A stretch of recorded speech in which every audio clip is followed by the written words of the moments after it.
लोकसभा में मोदी का जवाब। राष्ट्रपति अभिभाषण के जवाब में कांग्रेस पर किया पलटवार। पीएम मोदी का कांग्रेस नेता राहुल गांधी पर बड़ा पलटवार। पीएम ने कहा कि वह डंडा खाने के लिए सूर्य नमस्कार की संख्या बढ़ा देंगे। राहुल ने कहा था कि देश के युवा इतना गुस्से में है कि पीएम को 6 महीने में डंडे पड़ेंगे। पीएम ने कांग्रेस नेताओं पर पूरे भाषण में जमकर चुटकी ली। प्रधानमंत्री नरेंद्र मोदी जब बोलते हैं तो विपक्षी खेमे के पसीने छुटा देते हैं और जब बात सदन की हो तो फिर उनका कोई सानी नहीं होता। पीएम नरेंद्र मोदी अपनी वाक्पटुता के लिए जाने जाते हैं। गुरुवार को लोकसभा में राष्ट्रपति के अभिभाषण प्रस्ताव पर जवाब देते हुए मोदी एक बार फिर रंग में दिखे और विपक्षी नेताओं, खासकर कांग्रेस नेता अधीर रंजन चौधरी और राहुल गांधी पर जमकर कटाक्ष किया। 100 मिनट के भाषण में मोदी ने कश्मीर और राम मंदिर के मुद्दे पर भी बात रखी। पीएम मोदी ने कहा कि देश की चुनौतियों को नजरअंदाज किया गया। अगर आज हम चुनौतियों को चुनौती नहीं देते तो शायद देश को अनेक समस्याओं से लंबा लड़ना पड़ता। अगर कांग्रेस के रास्ते चलते शत्रु संपत्ति कानून, बेईमानी कानून और चीफ ऑफ डिफेंस स्टाफ नहीं बना पाते। पीएम ने कांग्रेस पर हमला करते हुए कहा कि हम भी उस रास्ते पर चलते तो शायद 70 साल के बाद भी इस देश में अनुच्छेद 370 नहीं हटाया जाता और राम जन्मभूमि आज भी विवादों में रहती। ये बात सही है कि ये काम जरा कठिन है, तो तैयारी के लिए 6 महीने तो लगते ही है। तो 6 महीने का समय तो अच्छा है, लेकिन मैं भी 6 महीने में तय किया हूं कि रोज सूर्य नमस्कार की संख्या बढ़ा दूंगा, ताकि अब तक करीब 20 साल से जिस प्रकार की गंदी गालियां सुन रहा हूं और अपने आप को गाली प्रूफ बना दिया है, 6 महीने ऐसे सूर्य नमस्कार करूंगा, ऐसे सूर्य नमस्कार करूंगा कि मेरी पीठ को भी हर डंडे झेलने की ताकत वाला बना दूंगा। पीएम यही नहीं रुके। संसद में प्रधानमंत्री नरेंद्र मोदी ने कहा कि आजादी के 70 साल बाद अब देश लंबा इंतजार करने को तैयार नहीं, इसलिए अब स्पीड और स्केल बढ़ाने का काम किया। अगर तेज गति ना होती तो 37 करोड़ अकाउंट, 13 करोड़ गैस, 2 करोड़ घर, दिल्ली में 1700 कॉलोनियों के घर रेगुलाइज नहीं होते। राहुल गांधी के बयान पर करारा जवाब देते हुए प्रधानमंत्री ने कहा कि मेरे बारे में कहा गया है कि 6 महीने में मुझे डंडा मारा जाएगा। मैंने भी ठान लिया है, 6 महीने का टाइम मिला है तो मैं भी सूर्य नमस्कार की संख्या बढ़ा दूंगा, तब डंडों का मेरी पीठ पर कोई असर नहीं होगा। राहुल गांधी ने कहा कि मोदी जी ने युवाओं के रोजगार और वर्तमान स्थिति पर एक भी बात नहीं रखी। और हमने प्रधानमंत्री से 3, 4, 5, 6, 10 बार पूछा कि आपने 1.5 घंटे का भाषण किया है, इसमें आप थोड़ा सा 2 मिनट देश के युवाओं को रोजगार के बारे में बता दीजिए। देश के युवाओं को यह बता दीजिए कि आपकी सरकार ने उनको रोजगार दिलवाने के लिए क्या किया। और आपने देखा होगा, युवाओं ने देखा कि प्रधानमंत्री जवाब नहीं दे पाए। मेन इशू यही है और प्रधानमंत्री इसके बारे में एक शब्द नहीं बोल सकते। उससे पहले आपने देखा लोकसभा में पीएम नरेंद्र मोदी का जवाब एक बार फिर चर्चाओं में रहा तो उधर विपक्षी खेमे में भी राहुल गांधी तक मुस्कुराते हुए देखे गए। ठहाकों और हंगामों से शुरू हुआ संबोधन विपक्षी खेमे को जवाब देने वाला भी रहा। ब्यूरो रिपोर्ट, जन टीवी न्यूज।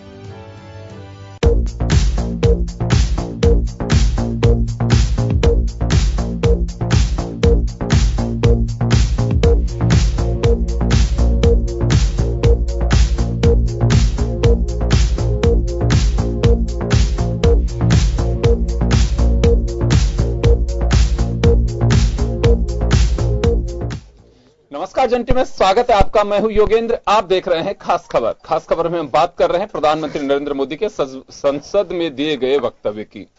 राष्ट्रपति के अभिभाषण पर हुई बहस का जवाब दे रहे थे प्रधानमंत्री नरेंद्र मोदी, पहले लोकसभा और उसके बाद राज्यसभा। एक एक करके तमाम जो वक्ता थे उनके सवालों का उन्होंने जवाब दिया। खासकर उन्होंने लोकसभा में बात की राहुल गांधी के स्पीच और अधीर रंजन चौधरी जो कांग्रेस संसदीय दल के नेता हैं उनके जो सवाल उठाए उनके जवाब दिए। कुछ वाक्पटुता के माहिर मोदी कुछ कड़वे और कुछ मीठे, कुछ सहला करके ये कहें कि एक एक सवाल का जवाब उन्होंने दिया, लेकिन इसके मायने क्या हैं वो हम देखना चाहेंगे। कुछ लोगों ने कहा कि दिल्ली चुनाव के मद्देनजर मोदी ने ये शगुफा किया है, लेकिन उसका कोई असर नहीं होगा। दूसरी तरफ राहुल गांधी ने कहा है कि मोदी साहब के 100 मिनट के भाषण में जो लोकसभा में दिया उन्होंने, उसमें एटलीस्ट 2 मिनट तो रोजगार पे बोलना चाहिए था। पूरा देश उनकी तरफ देख रहा था। तो चलिए, मैं ज्यादा वक्त नहीं लूंगा। हमारे साथ हमारे अतिथि जुड़ चुके हैं। भाजपा से लक्ष्मीकांत पारिक साहब हमारे साथ जुड़े हैं, कांग्रेस विचारक उपेंद्र राजपुरोहित जी हमारे साथ जुड़े हुए हैं, बीएसपी से विष्णु कुलवाल साहब हमारे साथ जुड़े हुए हैं। सभी का स्वागत है। मैं सबसे पहले उपेंद्र जी आपके पास आना चाहूंगा। 2-3 जो बातें कही, एक तो उन्होंने जवाब दिया बड़े अनोखे अंदाज में। राहुल गांधी ने हाल ही के स्पीच में कहा था कि 6 महीने बाद मोदी के डंडे पड़ेंगे। तो आई थिंक राहुल जी किस अंदाज में कह रहे थे, ये प्राइम मिनिस्टर के लिए सार्वजनिक मंच से किसी के लिए उचित नहीं लगता, लेकिन अब वो किस अंदाज में कह रहे थे उसका जवाब लेकिन बड़े शालीनता के साथ प्रधानमंत्री ने कहा कि मैं सूर्य नमस्कार और ज्यादा करूंगा ताकि पीठ मेरी मजबूत और डंडे झेल सके। तो पहले तो रिएक्शन चाहूंगा कि मोदी साहब का एक लंबा जो स्पीच रहा पार्लियामेंट में, और एक एक करके कांग्रेस सहित विपक्षी दलों के सवालों के उन्होंने जवाब भी दिए। देखिए योगेंद्र जी, हमारी जो संसद है, संसद का हम प्रति घंटे का हिसाब करें लाखों रुपए में जाता है। मुझे बड़ा आश्चर्य होता है कि प्रधानमंत्री जी ने हमारी संसद के महत्वपूर्ण समय का 1 घंटा लिया। ठीक है, वो प्रधानमंत्री है, उनको अधिकार है, वो 1 घंटा बोले, 1.5 घंटा बोले, 1 घंटा 40 मिनट, हाँ वो जितना भी बोले, 1 घंटा, 1.5 घंटा, 2 घंटा, वो चाहे तो पूरे दिन बोल सकते हैं, फर्स्ट राइट है उनका। लेकिन उन्होंने जो बोला, मुझे बड़ा आश्चर्य हो रहा है। आज भारत की जनता, भारत का युवा जो उनसे अपेक्षा रख रहा है, उस पर उन्होंने एक शब्द नहीं बोला। हमारे जो पूर्व अध्यक्ष राहुल जी ने जो क्वेश्चन उठाया वो वाकई में बिल्कुल लाजमी क्वेश्चन था कि उन्होंने क्या संसद का समय भारत के आजादी से लेकर के अब तक की घटनाओं का व्याख्यान करने के लिए है। वो व्याख्या वो अपने भाषणों में कर सकते हैं कि क्या हुआ, क्या नहीं हुआ, कांग्रेस ने क्या गलतियां की, देश में क्या होना चाहिए था। मुझे बड़ा आश्चर्य है कि इतना बड़ा उनका कद है, जिस प्रकार से महिमा मंडन किया जा रहा है, तो उनसे इस प्रकार की आज की स्पीच की अपेक्षा नहीं थी। वो नेहरू जी पर भी बोले, वो कांग्रेस की गलतियों पर भी बोले, लेकिन वो एक शब्द देश के युवा के लिए नहीं बोले। ये भारत के युवा के लिए बड़े दुख की बात है। और हमारे कांग्रेस के जो राष्ट्रीय पूर्व अध्यक्ष हैं, उनको पता था, इसलिए उन्होंने एक दिन पहले ही जो संभावना व्यक्त की, उसी के अनुसार आज का घटनाक्रम हुआ कि अब देश का युवा जितना बरगलाया जा सकता था बरगलाया जा चुका है, जितना भटकाया जा सकता था उतना भटकाया जा चुका है, जितना उसको मोबाइल पर व्यस्त करना था उतना व्यस्त किया जा चुका है। वो चरम सीमा पर पहुंच चुकी है। अब देश का युवा डंडा मारने का जो आपने क्वेश्चन किया था, मैं उसका जवाब दे रहा हूं। यहां उसको भारतीय जनता पार्टी दुष्प्रचारित कर रही है। डंडा मारने का उनका तात्पर्य भाव से है कि देश का युवा जिस प्रकार से हाथों से मोबाइल के ऊपर बीजेपी के लिए मुहिम चला रहा है पिछले 5-6 साल से, वो उसी प्रकार की मुहिम बेरोजगारी पर चला। चलिए, मैं लौटूंगा, आपके पास आ रहा हूं मैं वापस। विष्णु कुलवाल साहब के पास में जाना चाहूंगा। कुलवाल साहब, तमाम पार्टियों को आईना दिखाया, क्योंकि देखिए एक परंपरा है हमारे यहाँ पे, एक डेमोक्रेटिक सिस्टम में, पार्लियामेंट में जब बजट सत्र होता है तो अभिभाषण होता है प्रेसिडेंट का, स्टेट्स में होता है राज्यपाल का, उसी को फॉलो किया गया और तमाम जो सवाल उठे उनका जवाब दिया, चाहे वो सीए से जुड़ा हुआ हो, चाहे आर्टिकल 370 से जुड़ा हुआ हो, चाहे राम मंदिर का इश्यू हो, जिसने जो बोला उसको तमाम बातों को लेकर के उन्होंने जवाब दिए। देखिए योगेंद्र जी, प्रधानमंत्री जी को अधिकार है और जो भी प्रश्न किए जाते हैं उसका उत्तर देने का उनका दायित्व है। सवाल ये जो भी भाषण, इससे पहले 370 के बारे में बात हो चुकी, इससे गई लोकसभा के अंदर, इससे पहले सीए के बारे में भी बात हो चुकी। जब इन्होंने कहा कि जब पास ही हो गया है तो इसके बारे में और बात क्यों कर रहे हैं रोडों पे आके। ये सवाल है कि आज जो स्थिति दिल्ली के चुनाव को लेकर जो स्थिति पैदा हुई, देखिए ये सब परिणाम उसी के हैं, चाहे हमारे देश के प्रधानमंत्री जी हो, चाहे हमारे देश के गृह मंत्री जी हो, आज हमारे कैबिनेट कई मंत्री हो, राहुल गांधी जी हो। आज जिस भाषा का प्रयोग इन लोगों को जनता के बीच में नहीं करना था, जनता जितना कितना इनके प्रति कितना सम्मान रखती है, उन लोगों के इस प्रकार के भाषण देके वो जनता को क्या बताना चाहते हैं। आज देश में क्या ये सच बात है या नहीं, या गलत है कि दिल्ली की जो सरकार है उसके पास गृह मंत्रालय नहीं है। गृह मंत्री का काम है, जब आज 45 दिन हो जाए, हमारे देश के गृह मंत्री एक दिल्ली के छोटे से इलाके को खाली नहीं करा सकते। इससे बड़ी दुर्भाग्यपूर्ण और देश के लिए कुछ नहीं हो सकता। मैं राजनीति से ऊपर उठ के बात कर रहा हूं। हमेशा राजनीति नहीं करनी चाहिए। अपने दिल में भी सोचना चाहिए कि मैं सच्चाई से क्या कह सकता हूं। आज जो दिल्ली में जो भी कुछ हो रहा है वो देश हित में हो रहा है क्या? क्या देश के गद्दार लोग हैं क्या? क्या देश के कौन से लोग हैं जिनके लिए आप करो गोली मारो? मैं शब्द नहीं बोल सकता क्या बोल रहा है कोई कैबिनेट मंत्री। इस प्रकार की भाषा का प्रयोग नहीं करना चाहिए, चाहे कोई सी भी स्थिति देश की हो। जी, इस प्रकार की एक बात मैं जानना चाहूंगा, राहुल गांधी कह रहे हैं कि प्रधानमंत्री के लोग डंडे मारेंगे, तो इसे कैसे देखते हैं आप? बहुत गंदे शब्द बोले हैं अगर राहुल गांधी ने कहे हैं, और इसकी जितनी निंदा की जरूरत करनी चाहिए। मगर हमारे देश के गृह मंत्री और हमारे देश के प्रधानमंत्री लोकसभा में तो बड़े संयमतापूर्ण बात करते हैं, और जैसे लोकसभा के बाहर कोई मीटिंग होती है चुनावी, उनमें उनका रूप ही दूसरा हो जाता है। तो कम से कम कोई भी राजनीतिक पार्टी हो, योगेंद्र जी हम ये नहीं बोल रहे कि हम सही है कि कोई गलत है, कोई से भी राजनीतिक पार्टी हो उसकी भाषा पर संयमता होनी चाहिए जी, ये जरूरी है देश के लिए। चलिए मैं लक्ष्मीकांत जी के पास में जाना चाहूंगा। लक्ष्मीकांत जी, पूरे 100 मिनट का भाषण रहा प्रधानमंत्री का लोकसभा में, उसके बाद राज्यसभा को भी उन्होंने संबोधित किया। आर्टिकल 370 से लेकर के तमाम जो चीजें, आजादी के बाद नेहरू लियाकत समझौते का जिक्र उन्होंने किया, पूर्वोत्तर राज्यों का उन्होंने जिक्र किया, राम मंदिर और जो भी वो कर सकते थे मैक्सिमम उन्होंने यूटिलाइज करके और अपनी बातें कही हैं। लेकिन यहां कुछ एक बातें जो हैं ये हैं कि मोदी साहब, ये बात तो सही है कि अभिभाषण पर भी बहस का जवाब दे रहे थे। अभिभाषण पढ़ा हुआ होता है, सबके सामने होता है, उस पर डिबेट, उसके बाद में जो लीडर ऑफ हाउस है वो जवाब देता है।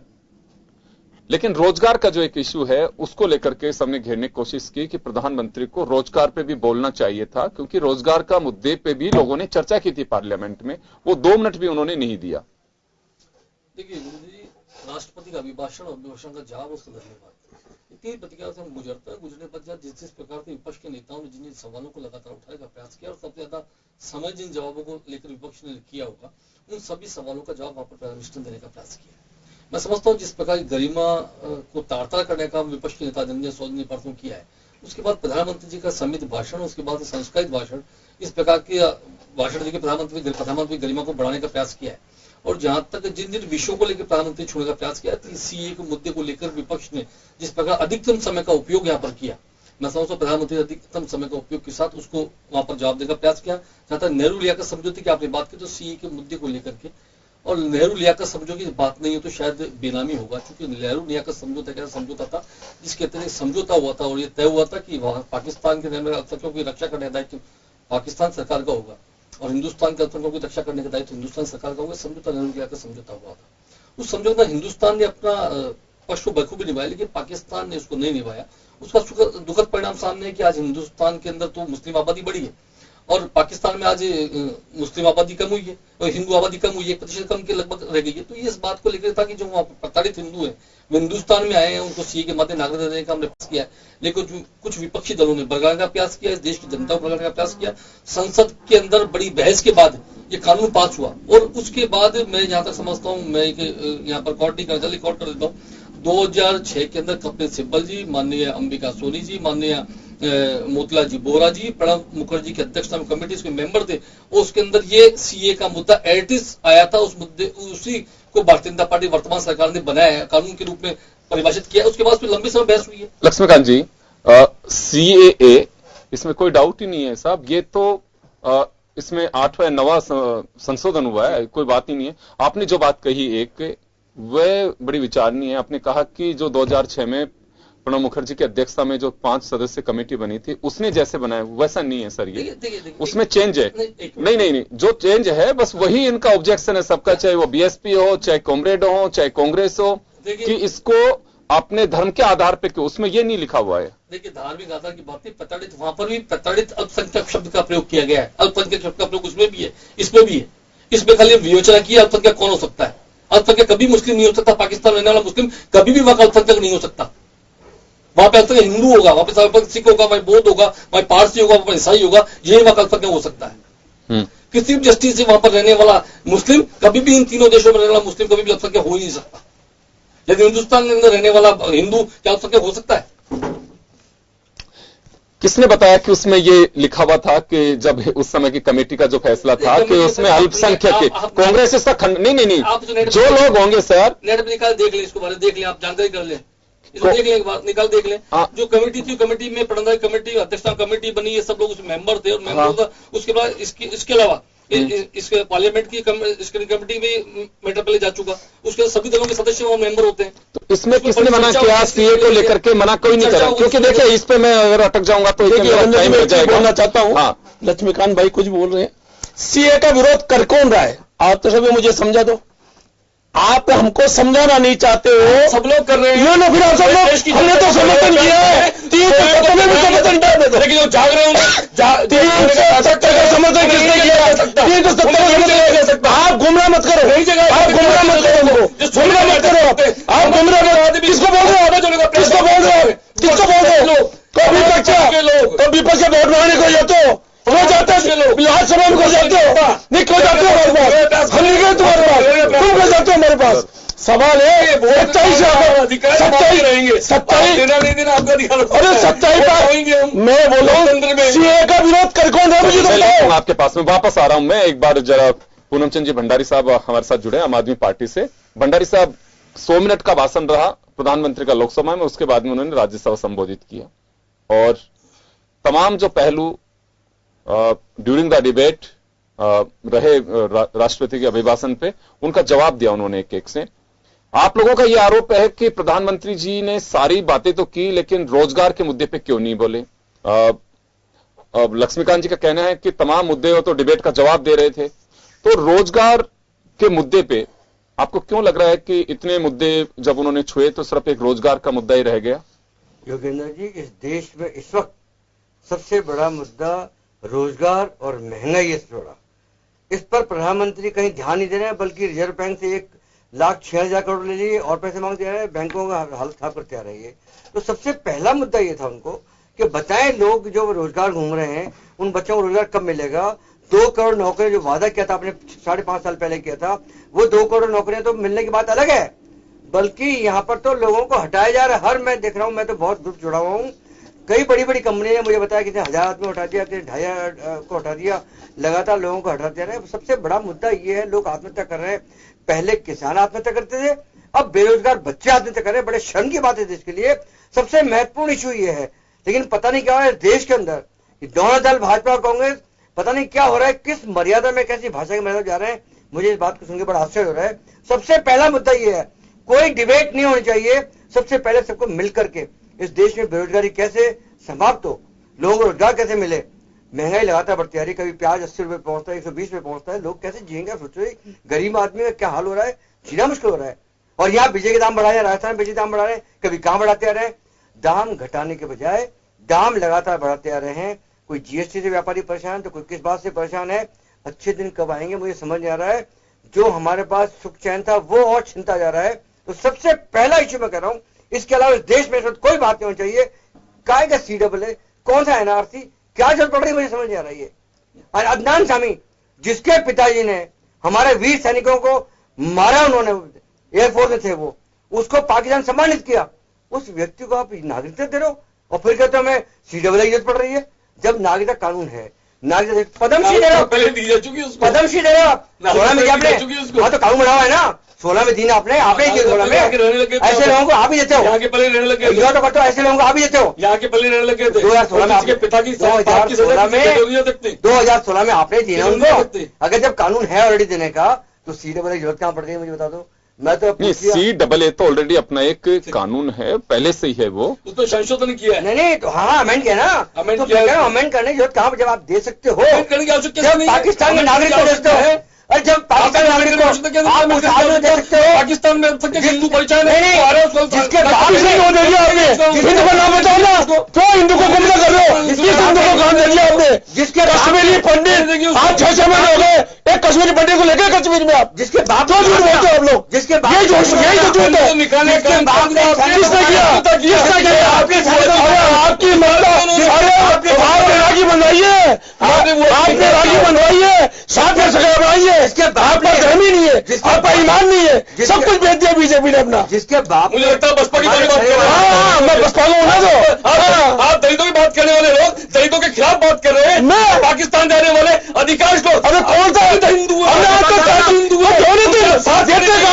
झूठ बोलते हो, झूठ बोलते हो, तुम्हारे पास है ही नहीं ईमान, तुम लोग झूठ बोलते हो, तुम लोग पार्टी आपके नेता पे जूते जाके भारती जी के पे जूते और कई बार छूते और आगे आगे चलोगे। हाथी का फिक्र मत करो,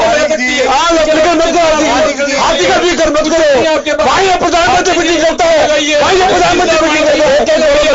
एक एक बोलो तो ज्यादा, एक एक बोलेंगे तो ठीक है, एक एक बोले। हाँ, एक बार उपेंद्र राष्ट्र एक बात है, जिससे देश के सैनिकों को मारा हमारे यहाँ, उनके उसके बेटे को आप पदमश्री दें, आप इससे डूब मरने की बात क्या भैया, जान दो आप तो चले मैं बात उपेंद्र एक एक बोलेंगे तो सही जवाब आएगा। बड़े जोश और खरोश से बोल रहे थे और आपके पार्टी के जो नेता और कार्यकर्ताओं की शैली यही है कि झूठ को बड़े जोश खरोश से बोलो। झूठ बोलना का राहुल गांधी करते हैं, आपकी कांग्रेस करती है, लगातार करती है, सारा विपक्ष करता है, सारा विपक्ष करता है। आप लोग ईमानदार हो, जोड़ क्या है ना, आपके साथ भी था, आपके साथ भी था, शिवसेना का भी था, शिवसेना ने छोड़ा आप लोग।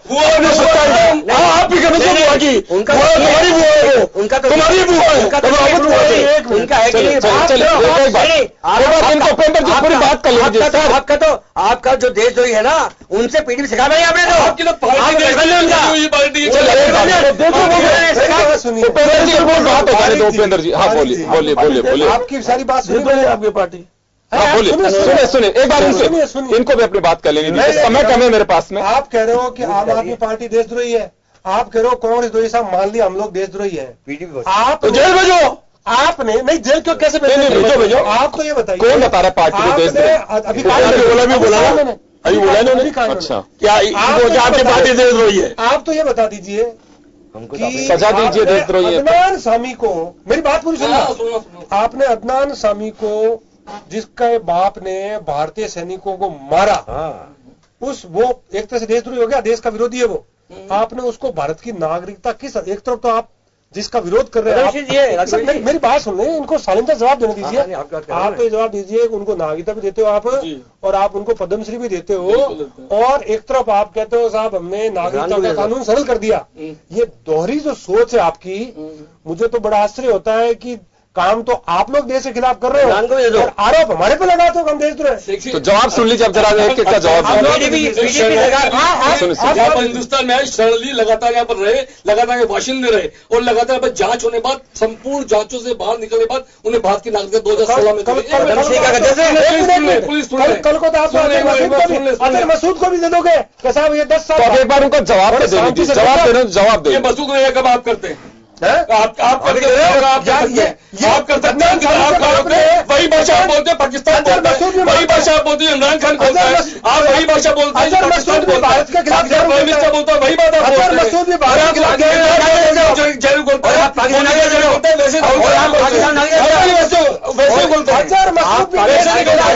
हैं। और अपना आप भी देश के खिलाफ था, अंदाज थानी देश के खिलाफ था क्या? अंदाज थानी की बात कर दिया इसका बाप ने उनके बच्चे ने पूछा कर दिया,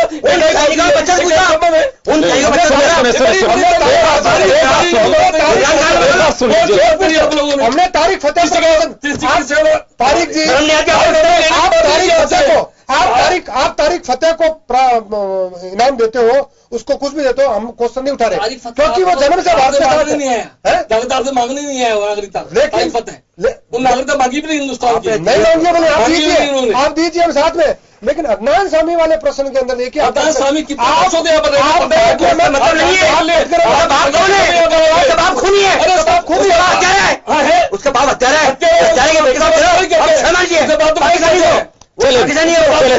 इंसान नहीं है, आप तो क्या क्या है, पाकिस्तानी है वो, लान चलिए पाकिस्तानी है वो, नागरिक है वो, आप आज भागकर आपने बनाए, कांग्रेस करने के लिए नागरिक आपने बनाया, नागरिक आपने दिए, पूरे नागरिक आपने दिए, उसके बाद नागरिक आपने दिए, और कई सारे आपने दिए, नागरिक आपने दिए, बिल्कुल दिए, आपने दिया, मारा बिल्कुल बिल्कुल रहे हो आप लोग? एक व्यक्ति पे क्यों अटक रहे हो? करते हैं, बिल्कुल सही करते हैं। हाँ, आप बिल्कुल सही कर रहे हो। आपका करते हैं, क्या बात है? बिल्कुल सही करते हैं, बिल्कुल दिया है। आपका दिमाग तो सिर्फ चलता है कि तुम कैसे गाली नहीं कर रहे। लक्ष्मीकांत जी सुनिए, मैं एक बात कहना चाहता हूँ। कैसी बात करते हैं, किस भाषा का प्रयोग करते हैं? और आपके लोग कहते हैं गोली मार दो। कभी क्या कहते हैं? आपके लोग कहते हैं बिल्कुल कहते हैं गद्दारों का जो सजा होनी चाहिए होगी। केजरीवाल है। गद्दार कौन है? केजरीवाल है। गद्दार है। आप खुद गद्दार केजरीवाल है क्या? हमारी आपको हमने कहा जिनको गद्दारों को प्रवेश शर्मा ने कहा है आपके सुनिए, टाइम हो चुका है, चले मैं माफी चाहूंगा। देखिए, आने वाले दिनों में देशद्रोही, गद्दार, ये तो मुझे लगता है कि राजनीतिक पार्टियों के अल्फाज में ऐसे शुमार होगा।